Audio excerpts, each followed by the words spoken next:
Bonjour tout le monde, bienvenue sur la chaîne YouTube de Technico Lausanne. Aujourd'hui, vidéo sur les voitures radiocommandées à essence. Pour beaucoup de gens, c'est un peu obscur. Qu'est-ce qu'il faut comme accessoire, comment on fait pour la démarrer, l'entretenir, la roder. Donc, je vais vous expliquer tout ça dans cette vidéo. Comme la vidéo va être un peu longue, j'ai décidé de la faire en 3 chapitres. Le premier chapitre, ça sera sur les différents types de véhicules, les conseils d'achat, les accessoires nécessaires pour faire démarrer une voiture radiocommandée et les différents types de carburant. Le chapitre numéro 2 sera exclusivement sur le démarrage d'une voiture, comment on fait pour la démarrer. Et le troisième chapitre sur les réglages, la maintenance et le rodage de la voiture. Si vous ne souhaitez pas suivre l'entièreté de cette vidéo, vous avez sur le timeline plusieurs chapitres, donc vous pouvez aller directement au chapitre qui vous intéresse.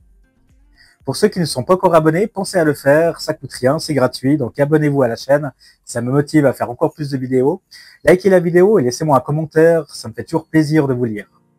Pour commencer le chapitre 1, il y a plusieurs types de véhicules radiocommandés thermiques. On a les véhicules radiocommandés à benzine, comme la FG qui est devant moi, et des véhicules radiocommandés RC à nitrométhane, donc c'est des moteurs qui fonctionnent avec des essences, avec du carburant spécifique. Donc ça, je vais vous expliquer par la suite. Donc là, par exemple, la FG, c'est un moteur 2 temps, un peu équivalent à ce que vous pouvez trouver dans vos tronçonneuses, tondeuses. Donc ça fonctionne avec de la sans-plomb. Moi, je vous conseille de mettre la sans-plomb 98, donc un peu plus haut de gamme que de la 95. Et il faut mettre entre 2 et 4% d'huile. Ça, c'est important, surtout pour le rodage. Mettez beaucoup d'huile, enfin beaucoup d'huile. 4%, 4-5%, c'est bien. Et après, vous pouvez diminuer à 3 à 2%. Plus vous avez d'huile, mieux c'est. Ça dépend quelle performance vous cherchez. Donc ça, il suffit d'acheter une bonne huile de qualité. Voilà, ça existe, des huiles pour moteur de temps. Prenez pas de la début de gamme, ça sert à rien. Prenez vraiment une bonne huile. Surtout que vous verrez, vous en utiliserez assez peu. Donc c'est pas quelque chose de très onéreux. Aujourd'hui, je vais pas vous parler trop de voitures à benzine. Vous verrez que le démarrage, c'est un peu en fait pareil que les nitrométhanes. Mais comme c'est un peu moins populaire, on va vraiment se concentrer sur les véhicules à nitrométhane. Pour les véhicules à nitrométhane, justement, c'est pas de l'essence sans plomb que vous mettez dedans, mais de l'essence justement avec du nitrométhane. Et la valeur du nitrométhane peut varier. Généralement, il y a 10, 16, 20, 25%, même 30, 35 pour les hélicoptères. Moi, j'utilise de la 25% pour les véhicules terrestres. Ça va bien. Plus vous avez de nitrométhane, en fait, et mieux c'est pour votre moteur, que ce soit pour les performances, il y a plus d'huile également. Ça sera plus facile à régler. Après, je sais qu'en France, c'est un peu compliqué de trouver plus que de la 16%. Voilà, les lois commencent à se durcir. Donc, on va pas dans le bon par rapport à ça. Donc, mais plus vous prenez le nitro, en fait, et mieux c'est. Vous risquez pas d'endommager en fait votre moteur. Pour l'achat d'un véhicule radiocommandé thermique, ça va être un peu bizarre ce que je vais vous dire, mais en fait, je vous déconseille si vous n'êtes pas un peu mécanicien ou habile de vos mains ou avoir en fait des notions mécaniques. Moi, je conseille vraiment vivement aux gens d'acheter plutôt un véhicule électrique. Après, si vraiment vous voulez un véhicule thermique, c'est possible, mais soyez conscient que c'est compliqué. On passe plus de temps à les régler, à l'entretenir qu'à rouler avec. Ça fait du bruit. C'est bruyant encore aujourd'hui. J'ai roulé aujourd'hui pour être sûr dans ma vidéo que les véhicules démarrent. Il y a 3 voisins qui sont sortis de chez eux pour voir ce que c'était, que tellement que ça faisait du bruit. Voilà, donc il y a vraiment pas beaucoup d'avantages. Je vois presque aucun avantage par rapport à des véhicules électriques, à part avoir le plaisir d'entendre un bruit de moteur et d'avoir un moteur thermique à régler. Mais soyez conscient que si vous cherchez de la simplicité et même de la performance, maintenant les véhicules électriques sont vraiment très très performants, très simples. Donc achetez pas un véhicule thermique si vous n'êtes pas habile de vos mains, si ça vous fait peur de démonter. Voilà, donc vous allez être déçus. Donc c'est vraiment pour en tout cas des gens initiés. Si vous achetez un modèle thermique d'occasion, ça m'est souvent arrivé au magasin de dire aux gens « Oui, j'ai acheté ce modèle d'occasion, le gars m'a dit qu'elle tournait, qu'elle démarrait sans problème. » Et puis en fait, il me l'apporte pour que je la démarre, parce qu'en fait, ils savent pas si ça démarre. Quand vous achetez un modèle d'occasion, achetez-la seulement si vous la voyez démarrer. Parce qu'en fait, les vendeurs vont dire oui, oui, elle démarre, puis en fait, elle démarre pas du tout. J'ai vu des carburateurs bloqués, des tirettes pétées après seulement une fois qu'on tire dessus. Donc, si vous achetez un modèle d'occasion, demandez au vendeur qui la démarre, comme ça vous êtes sûr. Sinon, n'achetez pas. Surtout qu'il y a de moins en moins de modèles. Alors là, je parle de modèles loisirs, donc on va pas parler de modèles de compétition. Donc, je m'adresse vraiment à des débutants sur cette vidéo. comme il y a de moins en moins de fabricants qui fabriquent des modèles thermiques, donc c'est vraiment plus beaucoup la mode, les fabricants, les marques arrêtent de plus en plus. C'est souvent des vieux modèles, donc des modèles à essence qui sont restés 10-15 ans dans des caves. Et, généralement, il n'y a vraiment rien à en tirer, surtout si la personne n'a pas fait une bonne maintenance, n'a pas mis de l'after-run dans le moteur.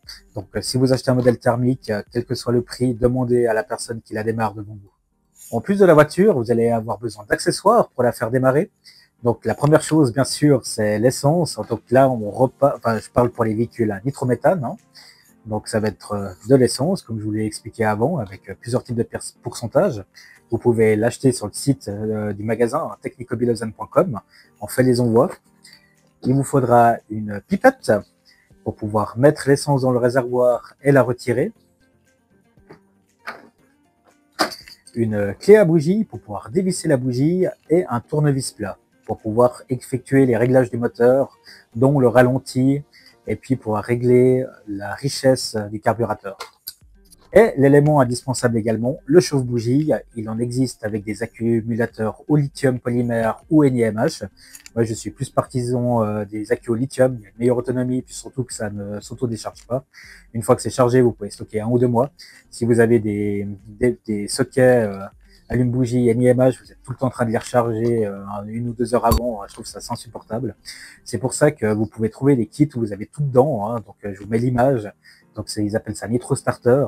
Généralement, ce qu'il y a dans ces kits, c'est assez bas de gamme. Donc, moi, je suis plus partisan d'acheter des choses de meilleure qualité séparément. Donc, le chauffe-bougie lipo séparé, une bonne pipette. Voilà, donc ça, vous pouvez acheter justement les éléments séparément ou dans un pack, mais la qualité sera quand même plus médiocre. Et un petit coup de pub pour un coup de cœur que j'ai, c'est le petit set outillage Tamiya, surtout le bleu, il est vraiment cool. Si vous faites de la voiture radiocommandée, puis vous devez bricoler, enfin, bien sûr, vous devriez bricoler si vous faites de la voiture. Vous avez des tournevis cruciformes, du scipan, des hexagones pour dévisser les roues. C'est vraiment un petit set très pratique, de très bonne qualité, hein, c'est japonais, Tamiya. Donc ça, je vous conseille vraiment d'avoir dans votre trousse à outils. Je vous mets le lien dans la description si vous voulez le commander sur notre shop en ligne. Pour les deux différences entre les moteurs à benzine ou nitrométhane, quand les gens en fait ils viennent au magasin, enfin ça, je vous donne des exemples que je vis, hein, puisque je travaille justement dans un magasin de modélisme, ils me disent j'ai besoin d'essence pour ma voiture, puis je leur dis mais c'est un moteur à benzine ou nitrométhane, puis en fait ils savent pas. Donc renseignez-vous sur ce que vous avez avant d'acheter, c'est important, hein, que c'est pas le même type d'accessoires, d'essence. Donc si c'est des petits moteurs de 2,5, 3,5 cm3, ça sera vraiment des moteurs à nitrométhane. Et puis si c'est des gros moteurs de 20 cm3, comme du 1/5, ça sera des moteurs à essence. Bien sûr, il peut y avoir des exceptions, hein, je dis pas que c'est une généralité absolue, mais renseignez-vous du coup aussi sur ce que vous avez comme véhicule avant de faire des achats. Autre chose aussi que pas mal de débutants ne savent pas, les durites, donc qui sont les tuyaux, je vous en mets justement à l'image, ce n'est pas les mêmes pour l'essence et le nitrométhane, hein. Donc par exemple pour ma FG 1/5 et ma Traxxas Revo 3.3, je ne peux pas mettre le même tuyau. Même chose, vous ne pouvez pas mettre des tuyaux d'aquarium pour accorder le réservoir à votre carburateur. C'est vraiment des tuyaux spécifiques, soit pour nitrométhane, soit pour essence, benzine. Donc, demandez à un spécialiste quand vous achetez, pas prendre n'importe quoi, que sinon vos tuyaux vont fondre. Pour les véhicules à benzine, donc il suffit en fait d'aller acheter un estagnon, de le remplir de son plomb et puis de mettre le bon pourcentage d'huile. Très important avant chaque utilisation et quand vous prenez de l'essence dedans, hein, secouez le bidon pour que l'huile se mélange justement à l'essence. On va passer au démarrage d'une voiture. Je ne vais pas démarrer la FG car en fait c'est un peu plus simple que les véhicules au nitrométhane au niveau de l'allumage. Donc en fait ça revient au même. Vous avez une tirette. Je vous expliquerai après comment il faut tirer sur une tirette. Faut pas faire n'importe quoi. Mais on va se concentrer sur les véhicules au nitrométhane. Voilà, donc je vais mettre l'FG de côté. Et là nous avons 3 véhicules différents. Donc j'ai une voiture de piste de la marque Tamiya. Donc c'est un modèle malheureusement qui ne se fait plus mais qui est vraiment très bien. Également un autre véhicule tout-terrain de la marque Tamiya. Je vais essayer de ne pas casser l'antenne. Voilà. Et un véhicule de la marque Traxxas. Donc ça, c'est mes véhicules personnels. Je les ai depuis longtemps. Ça fait longtemps que j'ai pas racheté de véhicule thermique, mais j'aime bien ces véhicules. Je les garde. C'est vraiment des souvenirs pour moi. Pour démarrer la voiture, il y a plusieurs types de démarrage. Par exemple, sur la Traxxas, c'est une espèce de petite télécommande comme ça qu'on vient pluguer, qui va faire démarrer le moteur. Et sur ma voiture Tamiya, c'est une tirette, c'est ce qu'il y a en fait de plus commun sur les véhicules loisirs début de gamme, voilà, qu'on va pouvoir tirer. C'est comme la FG 1/5e, c'est également une tirette. Pour les véhicules de la marque HPI, ils ont fait des espèces de tiges avec une petite boule et un axe au bout. Donc c'est aussi un type de démarrage électrique. Et il y a également pour des modèles plus performants, généralement c'est plus des modèles faits pour la compétition, des bons de démarrage, où vous pouvez venir en fait vous appuyer la voiture. Je vous mets d'ailleurs une vidéo à l'instant. Donc en fait vous appuyez la voiture et vous avez une roue en caoutchouc qui va directement en fait faire démarrer la voiture. Voilà, c'est pris en fait je ne sais plus exactement si c'est le tambour ou la roue libre. Et en fait ça entraîne le caoutchouc, entraîne pour le démarrage du moteur. Voilà, alors avant de démarrer, en fait, je vais surélever la voiture. Je vais utiliser un petit plot en bois, vous en trouvez en métal, en différentes matières. Vous pouvez également utiliser une brique, hein, ça va très bien. Ce que je vous conseille d'ailleurs, vous voyez là, j'ai mis le pot de démarrage, enfin le pot d'échappement contre moi. Donc pensez à le mettre de côté opposé. Ça va vous éviter de recevoir des crachats d'huile sur vos habits. Ensuite, première chose à faire, bien sûr, ça va être de mettre de l'essence. Donc, quand je prends de l'essence, très important, je secoue le bidon. L'essence, faut pas la stocker d'ailleurs au chaud, hein. Stockez-la si vous avez une cave ou à l'abri en fait de la lumière. Voilà, faut pas la mettre au plein soleil, c'est pas bon. Et toujours la mélanger, ça va mélanger le nitrométhane et l'huile à l'intérieur avant de prendre avec la pipette. Donc j'ai ma pipette, j'enlève le petit capuchon et je vais mettre l'essence dans le réservoir. Très important, ne laissez jamais d'essence dans le réservoir. Une fois que vous avez fini, vous respirez avec la pipette. Donc vous appuyez déjà, vous appuyez comme ça, et après vous siphonnez le réservoir. Sinon vous aurez, le nitrométhane va s'évaporer, puis il y aura plus d'huile au fond du réservoir. Ça sera terrible après quand vous allez la réutiliser. Le moteur va caler et tout, s'encrasser, c'est vraiment pas bon. Alors une fois que c'est fait, je rebouche ma petite pipette. Une fois que j'ai mis de l'essence, je vais retirer le filtre à air pour pouvoir voir le carburateur. C'est plus simple pour que je puisse voir si l'essence arrive bien au carburateur. Moi, je trouve que c'est un peu plus simple de l'enlever. Si après, dans la journée, bien sûr, vous avez déjà roulé, vous n'avez pas besoin de le faire. Mais si ça fait longtemps que vous avez pu démarrer la voiture, enlevez-le. Comme ça, vous voyez si l'essence arrive bien au carburateur. Là, je vais allumer ma radiocommande. Donc, c'est les voitures à essence, il y a quand même des accumulateurs dedans. Généralement, c'est des bacs à piles avec 4 piles AA. Vous pouvez également mettre des accus Li-Fe ou NiMH, hein, si vous voulez éviter de mettre des piles. Donc, je vais l'allumer. Tac. Je vérifie. Les gaz fonctionnent. La direction aussi. Donc là, c'est un servomoteur qui va en fait faire bouger le carburateur. Donc, ouvrir ou fermer le carburateur. Et pour freiner également. Donc, c'est le même cerveau qui fait les deux fonctions. Une fois que j'ai allumé la voiture et la radiocommande, il faut que je m'assure que l'essence arrive au carburateur. C'est pour ça que j'ai enlevé le filtre à air, comme ça je peux voir le carburateur et voir si l'essence arrive. Donc là, il y a deux durites, généralement sur votre réservoir.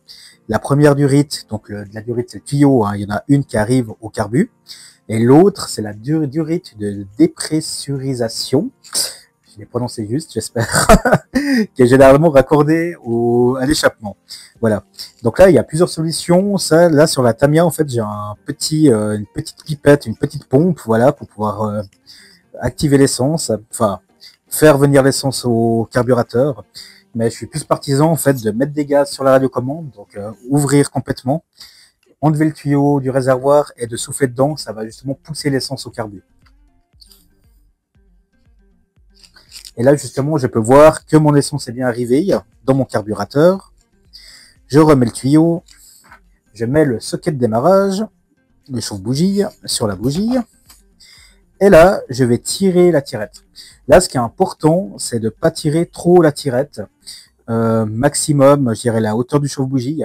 Si vous tirez trop, en fait, il y a une ficelle et vous allez en fait arriver au bout de la ficelle et ça va casser. Donc vraiment petit mouvement sec, ça sert à rien de faire des gros mouvements, vous allez justement casser le démarreur, enfin casser la tirette.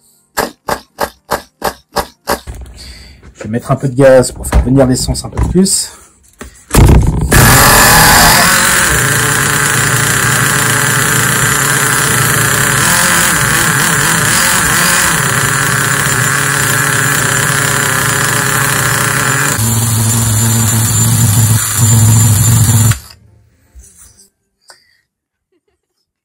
Voilà, là, elle a démarré facilement. Vous voyez, pour l'éteindre, soit vous finissez le réservoir, soit vous bouchez qu'un chiffon. Il faut faire attention, hein, le pot d'échappement sera chaud une fois que vous aurez roulé. Donc vous venez obstruer la sortie du pot d'échappement avec un chiffon. Quand vous faites de la voiture essence, c'est toujours bien d'avoir un chiffon avec vous, hein. Vous verrez, pour vous essuyer les mains, il y a toujours un peu de nitrométhane et d'huile, hein, qui sort de ça. Ou sur des véhicules comme la Traxxas, je vous montrerai après, il y a des petites pinces en fait, comme des pincettes pour venir coincer le tuyau qui apporte l'essence au carburateur.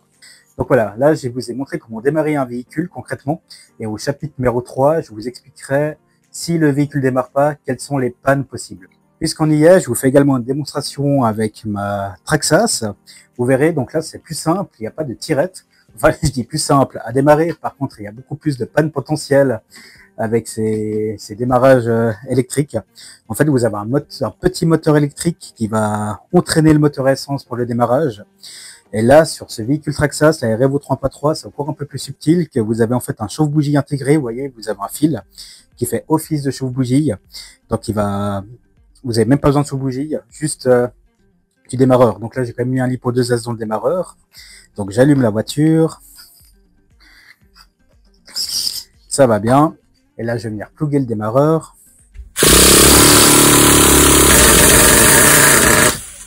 Voilà.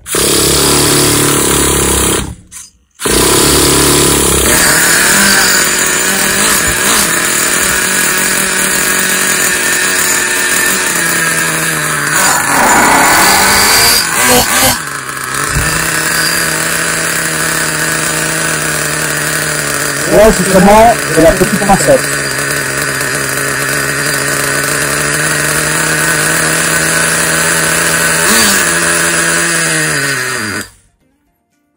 Et là, justement, sur la Traxxas, j'ai la petite pincette. Donc là, préalablement, j'avais rempli le réservoir déjà avec le nitrométhane et puis soufflé dans le tuyau de dépressurisation. Voilà, donc pour pouvoir amener l'essence au carburateur. Une fois qu'on a fini, donc je reprends ma pipette, même si j'ai pas fini le réservoir. Hein. Tac, je mets dans le réservoir et j'aspire le maximum d'essence que je peux.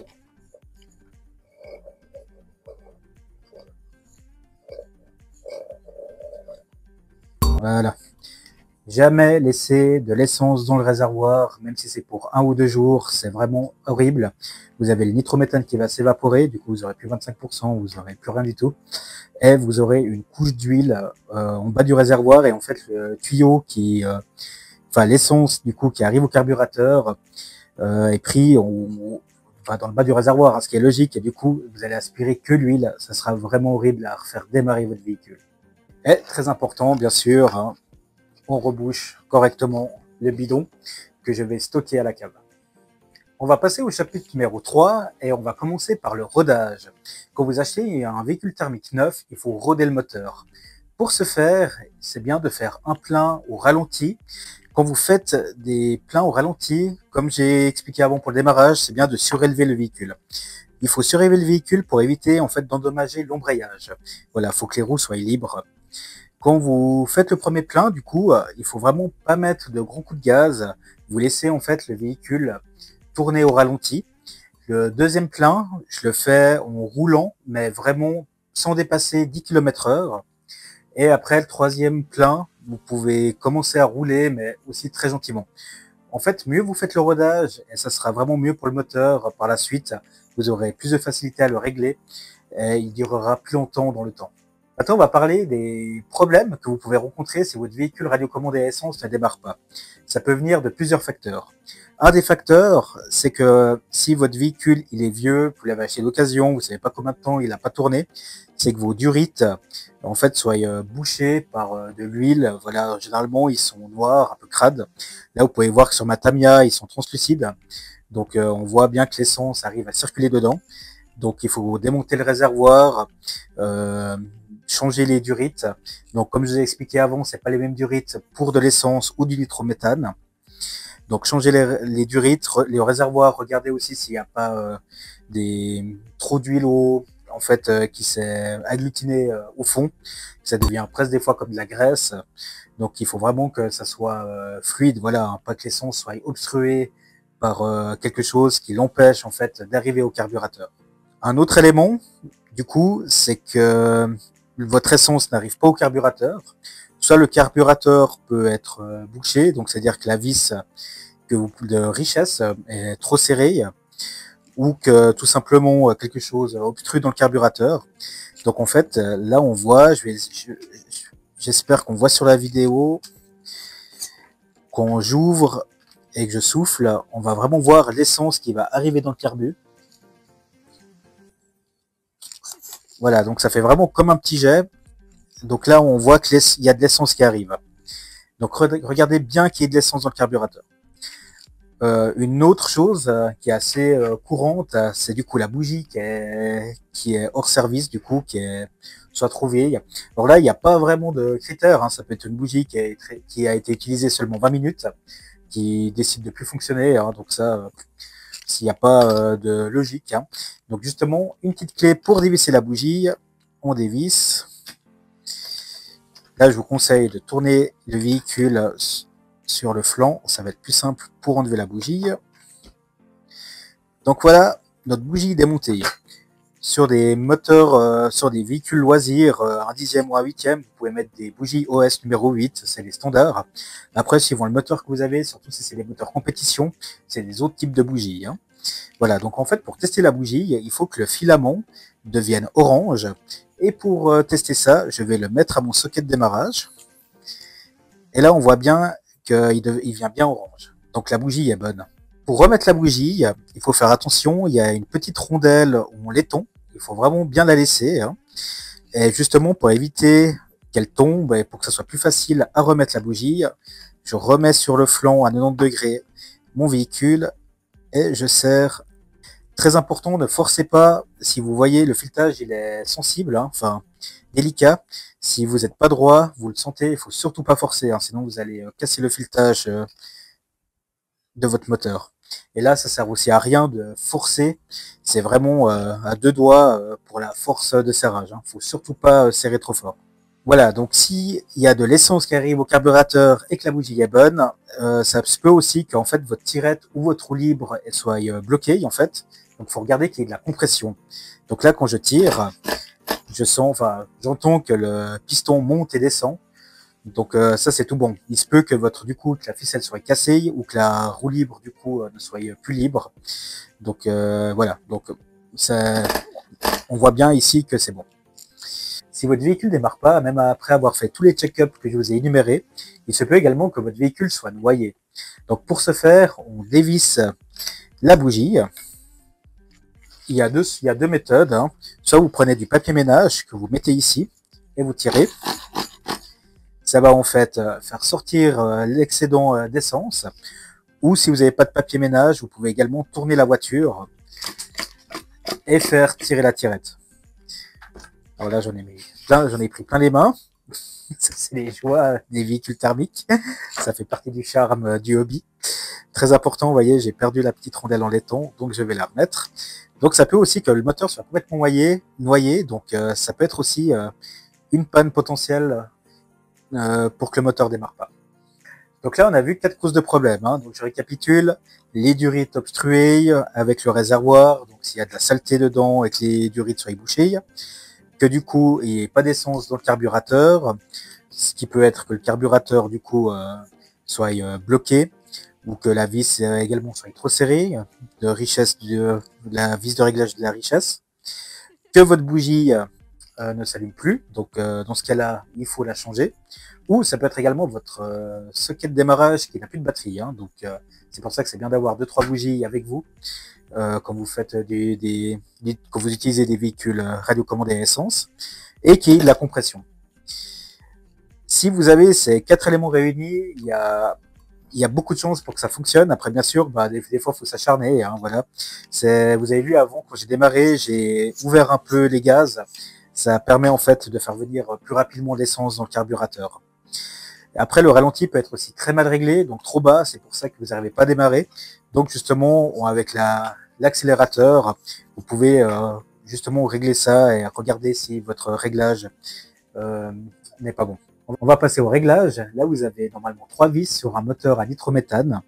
On appelle ça la vis de la richesse pour la carburation. Donc c'est celle-là, voilà. Donc sur la vidéo, j'espère que vous la voyez. C'est pour ça qu'il faut utiliser le tournevis plat. Pour régler le moteur, en général, c'est visser à fond et dévisser 3 tours et demi. Ça fait 7 demi-tours. 1, 2, 3, 4, 5, 6, 7. Normalement, vous devrez presque arriver à fleur, vous voyez, du cylindre ou laiton. Ça, c'est le réglage de base. Pour le rodage, c'est important de l'ouvrir un peu plus. Hein. Voilà. Donc, vous pouvez l'ouvrir presque d'un tour de plus pour le début du rodage.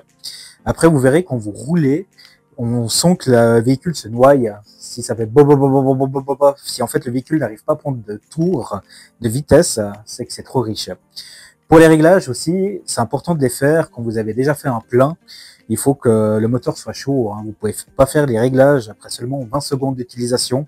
Il faut vraiment que le moteur soit chaud pour pouvoir régler finement tout ça.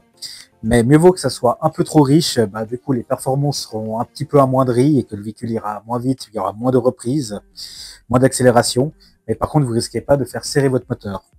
Par contre, si vous serrez trop cette vis et du coup c'est trop pauvre, vous risquez justement que le moteur tourne trop en régime et de faire serrer votre moteur. Donc il faut trouver le bon compromis. Comme je vous dis, généralement le réglage de base, c'est visser à fond, moins 7 demi-tours, donc moins 3 tours et demi. Après, il y a la vis du ralenti. Donc c'est la vis qui est ici sur le côté. Généralement, plus vous serrez et plus ça va augmenter le ralenti. Et plus vous desserrez, et ça va du coup diminuer le ralenti. Vous allez me dire, Arnaud, mais en fait, je peux le faire avec le trim de la radiocommande, le trim des gaz. Alors effectivement, ça serait possible si vous avez un cerveau séparé pour les freins et les gaz. Mais en l'occurrence, sur la majorité de ces modèles radiocommandés, en fait, vous avez un servo moteur qui va faire les deux fonctions. Donc en fait, si vous diminuez du coup le trim des gaz, ça va commencer à freiner au ralenti. Et ça va pas être bon pour le véhicule et vous verrez qu'en fait dès que vous relâchez l'accélération, le véhicule va freiner. Donc en fait vous êtes obligé quand même de toucher cette vis pour la régler. Là aussi cette vis c'est impossible de la régler après seulement 30 secondes d'utilisation. Hein. Donc si votre véhicule n'a pas tourné pendant longtemps, faites-le tourner justement, surélevez-le. Il faut que le moteur chauffe, que tout se remette un peu en marche et ensuite vous pouvez régler cette vis. Aujourd'hui, par exemple, quand j'ai essayé la voiture, je l'ai réglé après 5 minutes. Et après, c'est normal que plus le moteur chauffe, et le ralenti augmente également. Donc voilà, c'est quelque chose d'assez fin à régler. Il faut faire ça quand le moteur est bien chaud. Et la troisième vis, ça, je vous déconseille de la toucher. Généralement, c'est bien réglé d'usine. C'est la vis de reprise. Voilà, c'est celle qui est sur le côté du carburateur. C'est pour en fait l'accélération. Mais ça, je vous déconseille de toucher. Généralement, c'est bien fait d'usine. Pour les véhicules à 2 vitesses, j'avais une Kyosho quand j'avais 13 ans à 2 vitesses. C'était un bon véhicule. C'était un de mes cadeaux de Noël. J'étais tout content que j'étais jeune. Donc là également, il y avait une petite vis sur la boîte à vitesse. Donc c'était 2 vitesses. Hein, puis je pouvais régler le passage si je le voulais avant ou un peu plus tard. Voilà, donc ça peut se régler aussi. Pour l'entretien de votre véhicule thermique, c'est très important si vous savez que le véhicule va pas être utilisé pendant quelques semaines, c'est de mettre de l'after-run. Donc ça, j'en vends au magasin. C'est un petit liquide, donc vous dévissez la bougie, vous en mettez là où il y a la bougie, quelques gouttes, hein, ça suffit, et vous tirez un petit peu pour que le liquide se répartisse dans le moteur.